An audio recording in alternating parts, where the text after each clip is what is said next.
शेखपुरा में पैसों के लालच में आकर कत्ल होने वाले नौजवान की वालदा हमारे साथ मौजूद हैं।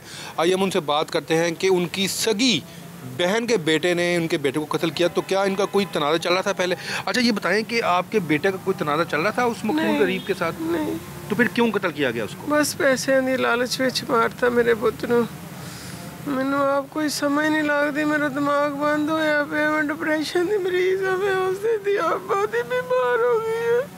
मैं हुकूमत रुकी नहीं, मैनू इंसाफ चाहिए। जिस तरह मेरे बच्चे नूं मारिया मैनू भी इस तरह ही उन्होंने भी मारन, फिर शायद मेरे स्कूल में हम जाए। पैसे दी लालच तो मेरे को नहीं बर्दाश्त नहीं हो रहा मेरे को कुछ भी। यासीन आपका इकलौता बेटा था? हाँ जी। तो ये अरीब ने जो उसका कज़न था, आपकी बहन का बेटा था, वो पहले कोई तनाज़ा रहा है इनको, कोई पैसे का कोई लेन देन था? नहीं, मैनू नहीं पता, मैनू नहीं गल का किसी का नहीं पता, जिन्नी का पता था दस देता। तो जब उसने बुलाया था उसको फैसलाबाद से, वो अरीब यासीन आपको क्या कह के आया था? मैं भी साथ ही थी, हम उनके घर आए हुए थे। फिर उन्होंने कहा सी अज बाहरों नाश्ता करना है, तो असी बाहरों के चलो कर लो, कितना घर नहीं असी नाश्ता करना, नाश्ता करनगे वापस नहीं आए। अच्छा फिर आपने उनको फ़ोन किया, किस तरह आपने पहले जो फ़ोन की तफसीलात बता रही थी बताया था दोबारा कि आपने पहले नेट पे फ़ोन किया? हाँ जी, पहले मैं नेट ते फ़ोन किया, ਉਹਦਾ फ़ोन नेट बंद सी, मैं फिर सिम ते किया, सिम ही उन्होंने कहा तुहाडी पावर ऑफ हुई हुई है। मैं बड़ी परेशान हुई, मैं कहा हुण मैं की करा, किस तरह ਉਹਦਾ पता लगा। मैं बार बार फ़ोन करी गई हैं तो ਉਹਦਾ फ़ोन बंद पिया सी, दिल बड़ा परेशान। इन्ने चिर च भाई आ गया, कहंदा बाहर तुसीं बैठे हो, तो मैं कहा मैं काके नूं फ़ोन करदी पई हाँ, तो फ़ोन नहीं किते हो रहा, दिल बहुत परेशान हो रहा है, ਉਹਦੇ ਨਾਲ कोई राबता नहीं हो रहा।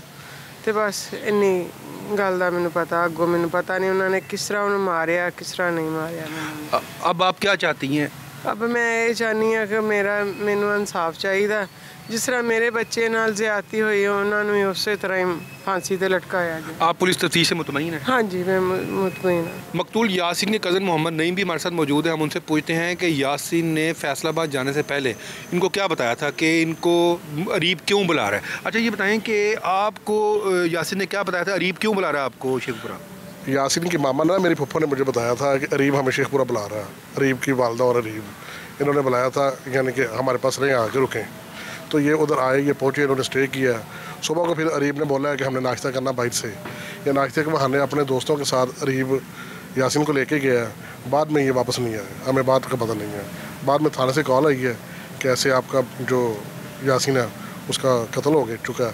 फिर हमने थाने जाकर जो किया, फिर आगे अगली बार जो अरीब जो था उससे पहले आप मिल चुके, उसकी कोई मुजरमाना सरगर्मियाँ पहले थी? नहीं, ऐसा नहीं था। अरीब से अच्छे यानी कि हम मिलते हैं, क्योंकि हमारा फैमिली है, वो मेरी फूफी का बेटा है, तो ऐसा मसला अरीब में भी नहीं देखा हमने। तो ये उसने जो पैसे लेने थे यासीन से, या यासीन ने जो देने थे, उसके बारे में क्या पता था आपको? वो यासीन अरीब के साथ अटैच काफ़ी था, यानी कि खालाजाद थे दोनों आपस में, तो अच्छी गुफ्तगू थी दोनों में। तो ऐसा था जो सुनने में आया कि 2 लाख रुपये ना अरीब ने उधार लिया था यासीन से, मरने वाले से 2 लाख रुपये। वो बार बार तकाजा करता था कि भाई मुझे पैसे मेरे वापस दो, तो अरीब उसे बोलता था कि आप इधर आ जाओ शेखपुरा, मैं आपको दे दूँगा। तो इसलिए ये लोग इधर आए हुए थे, साथ मेरे चाचे भी आए थे फैसलाबाद से, पप्पो भी थी, तो यासीन भी था। नाज़रीन, पुलिस ने तेज़ रफ्तार कार्रवाई करके कातिलों को तो गिरफ्तार कर लिया है। जानते हैं पुलिस ने इस मामले को कैसे हल किया। अहमद फराज की रिपोर्ट में जानेंगे कि पुलिस ने इसमें क्या तफ्तीश की है।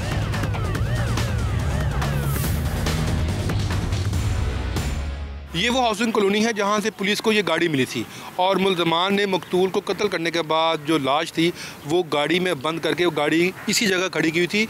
पुलिस इस गाड़ी तक पहुँची थी जहाँ से फिर ये कत्ल की तफ्तीश शुरू हुई थी। SHO है मुकामी यहाँ पर वली पाशा, वो हमारे साथ मौजूद हैं। हम उनसे पूछते हैं कि वो यहाँ तक कैसे पहुँचे और उनको ये कैसे पता चला कि यहाँ पर एक गाड़ी खड़ी है और इसमें लाश है। वली साहब ये बताएँ कि यहाँ पर गाड़ी खड़ी थी जिसमें मकतूल यासीन की लाश मिली थी, आपको कैसे पता चला कि ये एक अननोन गाड़ी है और यहाँ पर इस गाड़ी में कोई नौजवान कत्ल हुआ हुआ है?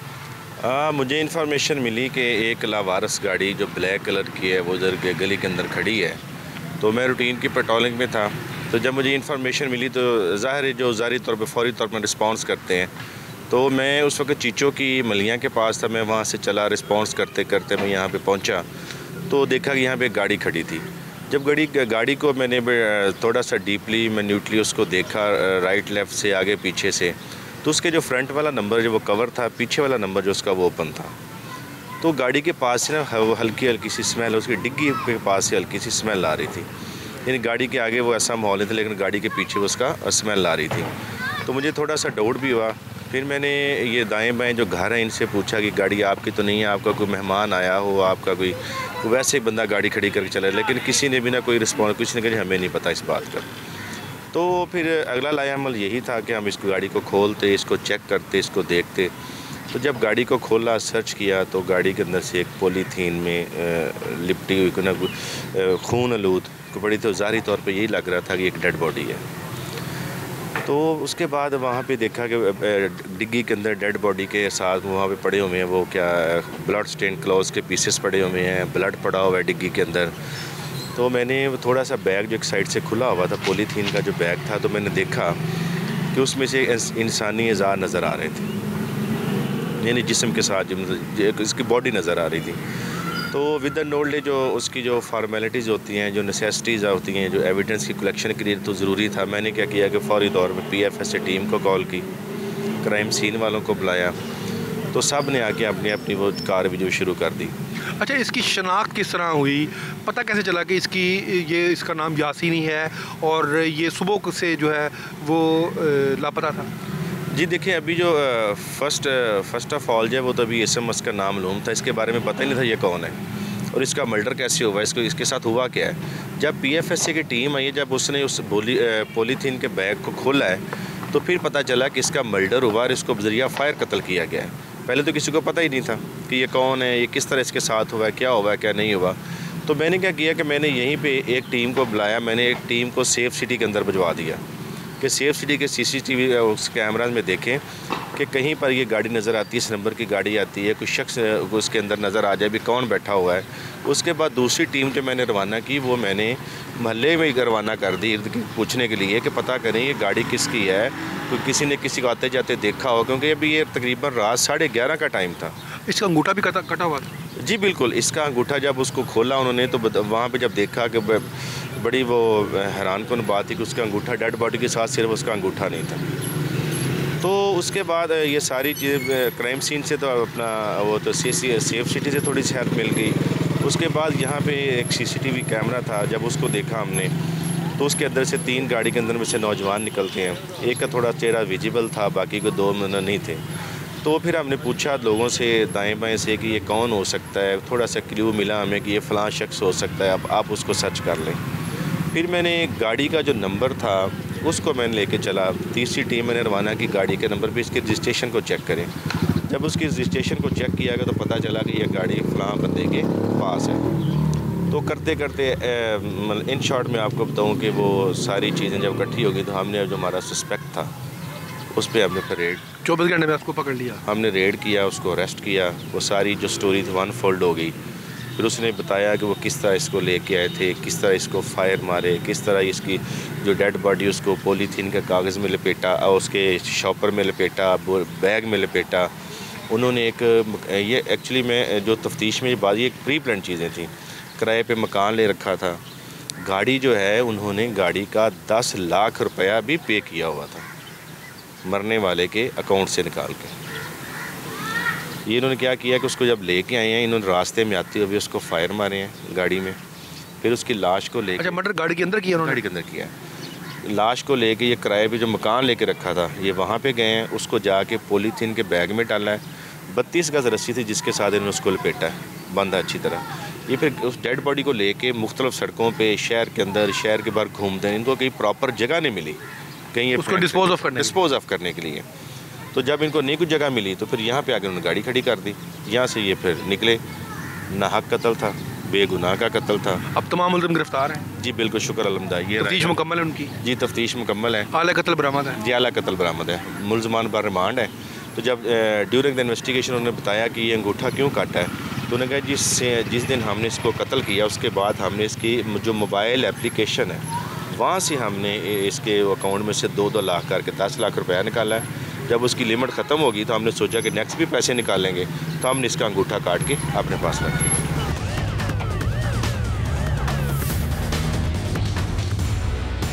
जी, शेखुपुरा में वालिदैन के इकलौते बेटे को उसी के कज़न ने पैसों के लालच में आकर कत्ल कर दिया और लाश को एक गाड़ी की डिग्गी में फेंक कर फरार हो गए। ये वाक़या कैसे हुआ और पुलिस मुल्ज़मान तक कैसे पहुंची, इस बारे में DPO शेखुपुरा बिलाल ज़फ़र से पूछते हैं कि पुलिस ने मुल्ज़मान को कैसे ट्रेस किया और अब मुल्ज़मान ने तफ्तीश में क्या कहा। जी बिलाल साहब, ये बताएं कि ये जो वाक़या था, ये वालिदैन के इकलौते बेटे को कत्ल किया गया था, बड़ा ही होलनाक वाक़या था क्योंकि इसमें उन्होंने उसका अंगूठा भी काट दिया था। तो उसकी ज़रा तफसीलात बताएं, क्या वाक़या था और पुलिस मुल्ज़मान तक कैसे पहुँची। जी बिल्कुल, ये एक बड़ा मैं समझता हूँ एक कोल्ड ब्लडेड मर्डर की स्टोरी है। कहानी स्टार्ट इस तरह होती है कि पुलिस को इन्फॉर्मेशन मिलती है कि एक जगह एक गाड़ी पार्क हुई हुई है अकेले एरिया में। पुलिस जब वहाँ पे जाके गाड़ी को सर्च करती है तो उसकी डिग्गी से एक लाश मिलती है बोरी में बंद, और उस लाश का जो अंगूठा है वो अंगूठा कटा होता है। केस को बैक ट्रैक करना शुरू किया जाता है। हम फाइनली उसकी फैमिली तक पहुँचते हैं। जब उस बच्चे की फैमिली तक पहुँचते हैं तो हमें इस बात का पता चलता है कि जिस दिन डेड बॉडी पुलिस को मिली उसी दिन सुबह 8 बजे के करीब जो मकतूल है, जिसका नाम यासीन है, वो ले पालक बेटा था अपने वालिदैन का। एक्चुअली उसकी माँ ने अपने देवर से लेके उसे पाला था। वो तकरीबन सुबह 8 बजे के करीब अपने कज़न के साथ, अरीब जो उसकी खाला का बेटा था, और उसके 2 दोस्तों के साथ गाड़ी पे घर से निकला और उसके बाद वो घर वापस ना आया, बल्कि उसकी डेड बॉडी पुलिस को मिली। जब हमने इस केस को इन्वेस्टिगेट करना शुरू किया तो हमारे सामने कहानी कुछ इस तरह अनफोल्ड हुई कि जो मकतूल है यासीन, उसका जो हकीकी वालिद था, जो फैसलाबाद के रिहायशी था, उसके वफ़ात के बाद उसकी जो प्रॉपर्टी थी इनहेरिटेंस की, वो तकरीबन 2 करोड़ 75 लाख मकतूल यासीन को ट्रांसफ़र हुई, उसके हिस्से में आई जो उसके बैंक अकाउंट में थी। मज़ीद यासीन ने अपने कज़न अरीब को तकरीबन 6 माह पहले 2 लाख रुपए का एक लोन दिया था और वो बार बार उससे पैसे वापस मांगने का तकाजा कर रहा था। अरीब ने अपने 2 दोस्तों के साथ ये प्लान बनाया कि एक तो वो जो 2 लाख उधार है उससे अपनी जान छुड़ाते हैं। दूसरा उन्होंने कहा कि 2 करोड़ 75 लाख जो इसके अकाउंट में आए हैं, ये किसी तरह से हम उससे वहाँ से विड्रॉ करते हैं उसके अकाउंट से। इन्होंने यासीन को घर से 8 बजे सुबह गाड़ी में बिठाया और उसके बाद ये किराए के मकान में ले गए।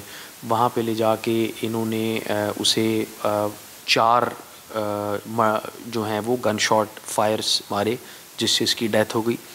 उसके बाद उन्होंने यासीन को एक बोरी में लपेटा, उसका अंगूठा काटा, जिस अंगूठे के फिंगरप्रिंट्स के ज़रिए वो उसकी मोबाइल ऐप पे उसका फिंगरप्रिंट लगा के तकरीबन 10 लाख रुपए उसके अकाउंट से उन्होंने ड्रॉ। यानी कि मुल्ज़मान ने मकतूल को उसको कत्ल करने के बाद उसका अंगूठा काटा और फिर उसके बायोमेट्रिक से उन्होंने मोबाइल ऐप से पैसे ट्रांसफ़र किए अपने अकाउंट में। जी, अपने अकाउंट में पैसे ट्रांसफ़र किए और उसके बाद उन्होंने उसको गाड़ी की डिग्गी में डाल के एक साइड पे गाड़ी पार्क कर दी, ये सोच के कि अभी दिन का वक्त है, हम आइडेंटिफाई हो सकते हैं, रात को हम किसी टाइम पे इस गाड़ी को ले जा के डेड बॉडी को किसी बिल्कुल आइसोलेटेड जगह पे डिस्पोज ऑफ कर देंगे।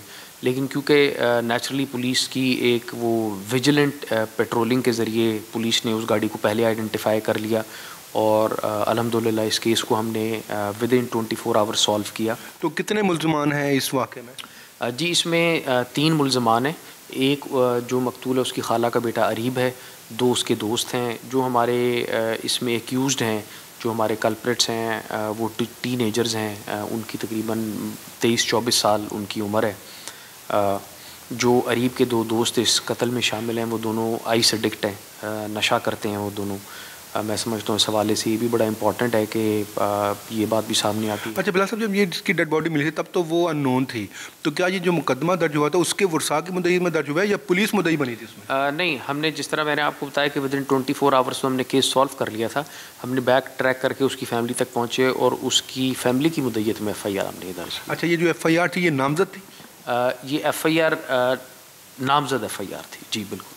उसमें कौन कौन नामजद? तीनों मुल्ज़मान नामजद थे या सिर्फ एक ही उसका खाला का बेटा नामजद था, अरीब? जी, तीनों मुल्ज़मान, क्योंकि हमने इस केस को इतनी अर्जेंट बेसिस पे हम एक्यूज़ तक पहुंच गए और कन्फेशन हो गया और उनसे जो आले ज़रर है वो बरामद हो गया कि वो फिर FIR में डायरेक्टली उन्हें नॉमिनेट कराया। तो जो पैसे उन्होंने ट्रांसफ़र थे क्या वो भी बरामद हो गए? जी, 10 लाख रुपए उन्होंने ट्रांसफ़र किए थे, उस अकाउंट से अभी तक विड्रॉ किए थे 2 करोड़ 75 लाख में से, तो 10 के 10 लाख हमने। गाड़ी उनकी अपनी थी या उन्होंने रेंट पे ली थी?